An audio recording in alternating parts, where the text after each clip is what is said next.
One day, when it was too rainy to go outside, Miffy's mother said, "This is a good day to paint your room, Miffy. It hasn't been painted in a very long time." "What a good idea," said Miffy. "Can I help?" "Yes," said Father Bunny. "But first we must take everything out of your room." Miffy said, "I have lots of pictures on the wall. I have my cupboard and my bed and my shelf. Can't we just paint around them?" "That won't do at all," said Miffy's mother. "We must take everything out of the room so we can paint the walls evenly." "Very well," said Miffy. "I will help. First, I will take all of my pictures off the wall."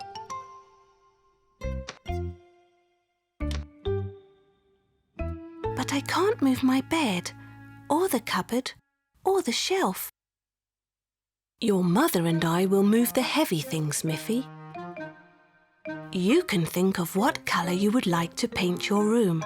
I have lots of different coloured paints in my workshop." So while her mother and father were carrying everything out of her room, Miffy began to think about what colour she would like her room to be. "If it were blue, it might seem like it's always night time," she said. "If it were red, it might look too hot. If it were green, it might look like my room was outside in the garden. If it were white, it would be the same colour as me, and I might feel lost inside it." Miffy looked out of her window and noticed a bright yellow tulip. "If my room were yellow like that tulip, it would be sunny and bright. I would like my room to be yellow," said Miffy finally. Father Bunny said, "I have some lovely yellow paint. I will paint the high parts of the wall, Miffy, and you can paint the low parts. You will be able to learn how to paint." Mother said, "First you must put on an apron, Miffy. It would be a pity to get paint on your lovely dress."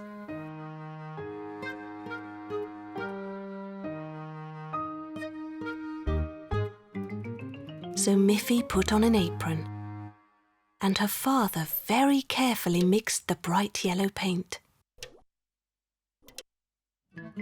He took a big brush and he gave Miffy a small brush. Then they set to work. "Miffy," said Father Bunny, "try to paint up and down in the same direction. Like this."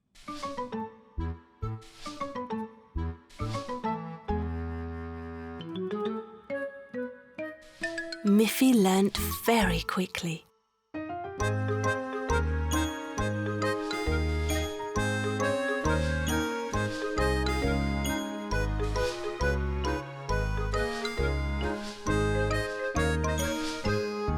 Soon the room was a lovely, happy yellow colour. And Miffy's things were soon back in their place.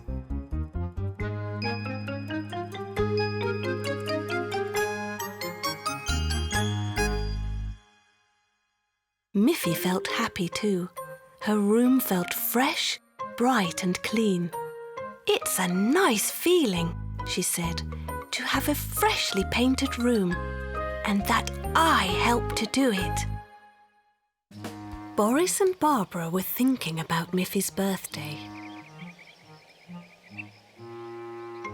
"What can we make for her?" asked Barbara.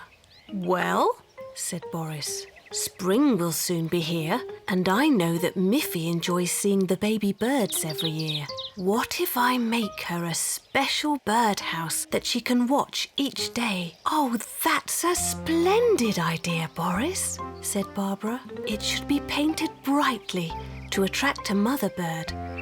I will make it an exact copy of Miffy's own house, only very small, just the right size for little birds. I have a picture of Miffy's house to guide me." Boris selected some of his best wooden planks, some pieces that would make the walls, a strong piece of wood for the floor, and 2 sturdy pieces for the roof. First, he drew a plan that showed the right sizes of wood and how they would all be fitted and nailed together. Then Boris measured a piece of wood with his special ruler and used a pencil to mark where the plank should be cut. He clamped the wood to his workbench so it would be held steady. And then he took out one of his sharp saws. He moved the saw back and forth over the line he had drawn with the pencil. He did this for each piece of wood until every part of the birdhouse was cut to the right size. Next, he used a hammer to fasten all the pieces together. Finally, there was a perfect little house. I will use my drill to make a little hole in the house, just big enough for the mother bird to get in and out. She will collect twigs and grass to make a cozy nest inside. Now it's ready for you to paint it, Barbara, said Boris. Barbara Bear had lots of jars of bright paint and a brush for each colour.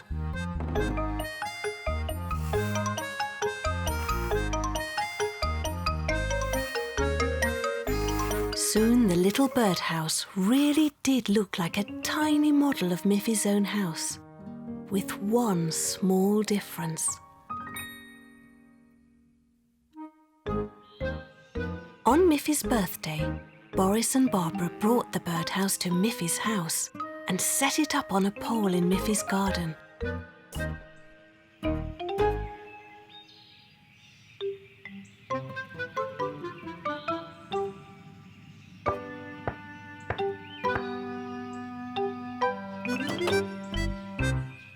Happy birthday, Miffy, said Boris and Barbara. We have a surprise for you. Come and see. Miffy was delighted with her birdhouse. It looks just like my house, said Miffy. But there's something different. Instead of a door, it has only that little hole in the front. That's a door for birds, said Boris. It's not a bunny door. They all laughed. Oh, how wonderful to have such clever friends, said Miffy. You have made me happy, and your present will also make a mother bird very happy. Now we all have something to be happy about.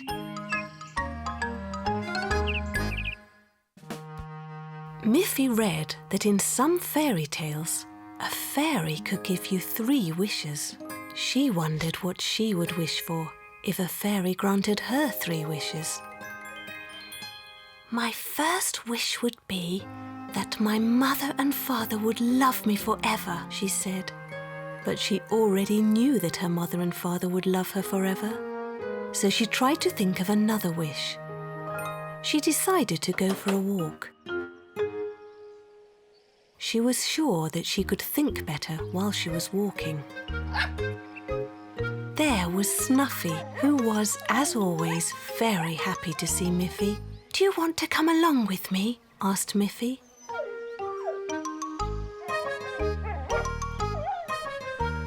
While they were outside walking, Miffy and Snuffy met Aggie, who had her arm in a sling. Hello, Aggie, said Miffy. What happened to your arm? I fell down while I was roller skating, said Aggie, and I hurt it. I wish that your arm gets better soon, said Miffy. Thank you, Miffy, said Aggie. That was Miffy's first wish. If my wish is magic, Aggie's arm will be better tomorrow, she thought as she waved goodbye to her friend. As Miffy and Snuffy walked towards the forest, it began to rain. Miffy hadn't remembered to take an umbrella on her walk. "Oh dear," said Miffy. "I wish it would never rain and always be sunny." Miffy was surprised when it quickly stopped raining and the sun came out. "I've wasted my second wish," she said. "If there is only sunshine and no rain, the trees won't grow." Now she had only one wish left. "My last wish would be for something very nice," she said to Snuffy. Miffy thought and thought as she walked along, looking around and trying to think of something important to wish for. She walked through a field full of flowers. Miffy thought about her mother and wanted to pick some flowers to bring home to her. "But my mother likes yellow flowers best," she told Snuffy. "I see lots of red flowers and lots of blue flowers. Shall I use my last wish to find some yellow flowers?" Just around the bend, there was a whole field of lovely yellow flowers. "Now I can use my last wish for something else," said Miffy. "I will wish for an ice cream." Miffy picked a lovely bunch of flowers for her mother. "Having 3 wishes is a wonderful thing," said Miffy as they began walking home.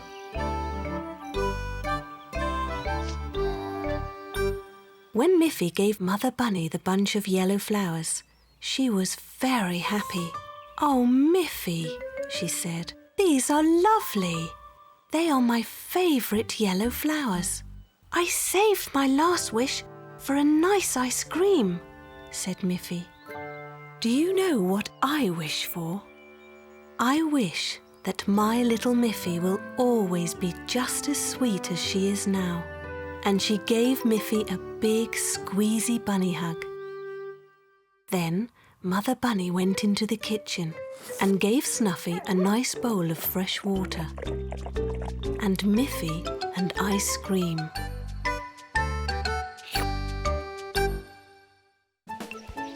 Holiday time had arrived. When the school term was over, Miffy and her mother and Father Bunny were ready to go on their holiday. Miffy looked at a map so that she could see where they were going. One year they went to the seashore. This year they would go to the mountains.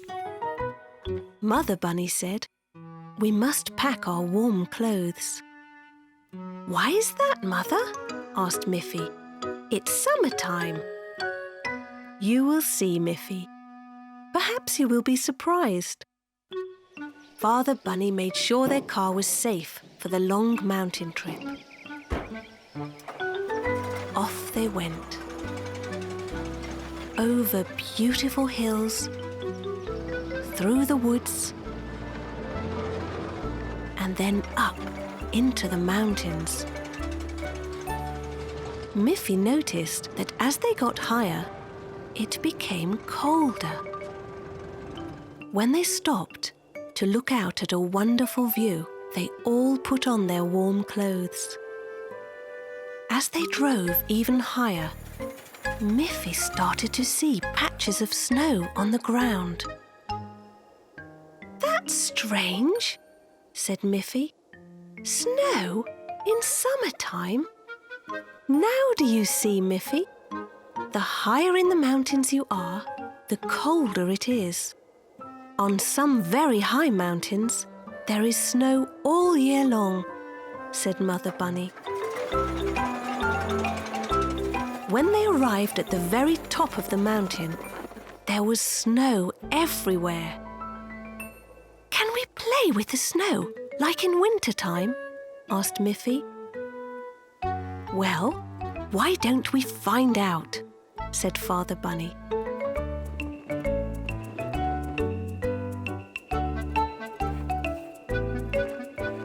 Miffy and her parents made a snowman.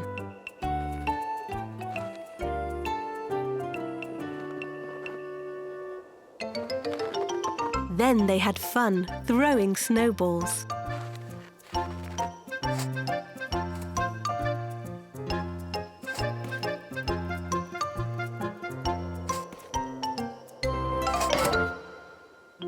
Soon it was time to go back down the mountain again. As they drove, lower and lower, it began to get warmer again. Finally, they arrived at the shore of a beautiful lake. "Here is where we will spend our holiday," said Mother Bunny. "Look, Miffy, there's something waiting for you." "Another surprise!" shouted Miffy. "First the snow, and now the boat! What a wonderful holiday!" As her mother started to make preparations for their camping site, Miffy and her father went to the boat. They climbed into the boat and went off for a nice boat trip around the lake.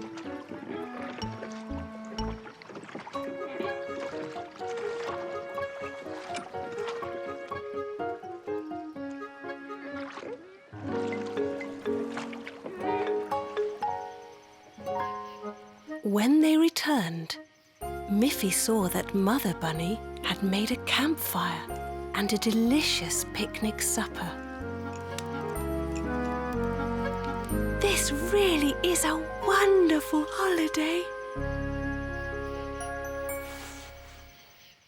Every morning, Miffy looked out of her window and watched for the post bunny. She hoped that one day a letter or a postcard might come for her. Mother Bunny said, "Why don't you go and see if there's any post today, Miffy?" Miffy went to the front door to have a look, and there was some post. She picked it up and carried it to the kitchen table. "Well, here's this morning's newspaper," said Mother Bunny. "And here is a letter for me from your Auntie Alice. And look, Miffy, here is a pretty postcard addressed to you from your friend Melanie." "How exciting!" said Miffy. Her friend Melanie was on holiday with her parents. The postcard had a pretty postage stamp on it. "Look, Mother, here are some little pictures that Melanie drew herself." "Melanie has drawn a sun on the postcard," said Miffy. "That means they are having lovely weather. And next to the sun, she has drawn some wavy lines like water. That means they are swimming in the ocean. Look, there is even a picture of a brightly coloured fish." "Yes," said Miffy's mother. "Melanie is a clever little bunny. Her next drawing is a smiling face. So that means they are having a happy time. And look, she has drawn a little picture of herself, so you know that it really is from Melanie." "I would like to send a postcard back to Melanie, and I will draw a picture of me on it," said Miffy. "Here is a postcard you can use," said Miffy's mother. "You can also draw some other pictures on it for Melanie. Why don't you draw a picture of our little house?" So Miffy took the postcard and her pencil outside and looked carefully at her house. "Yes," she thought, "my drawing looks just like our house." Then Miffy wanted to draw a flower on her postcard. So she went into her garden, where a lovely flower was growing. She looked at the flower very carefully, and then she drew a picture of it on the postcard. Just then, a butterfly landed on the flower, and Miffy quickly drew a picture of the butterfly. Then Miffy went back inside to finish her drawings. She drew a picture of herself and Melanie. "That will show Melanie how much I like her," Miffy thought. Miffy coloured her drawings. She gave the White House a red roof, red shutters, and a green window. She made the flower red and the leaves green. She coloured the butterfly yellow. She left the drawing of herself white and coloured the drawing of Melanie brown. They looked very pretty together. Miffy put a stamp on her postcard. Then she walked to the postbox and carefully pushed her postcard into the postbox. When she walked home, Miffy thought, "The post is a wonderful thing. We can be together with our friends, even when we are far away from each other." And indeed, Melanie was delighted with her postcard. Miffy, Miffy, Miffy, run! With her friends she's having fun. Snuffy, grunty, Boris Bear, Poppy Pig,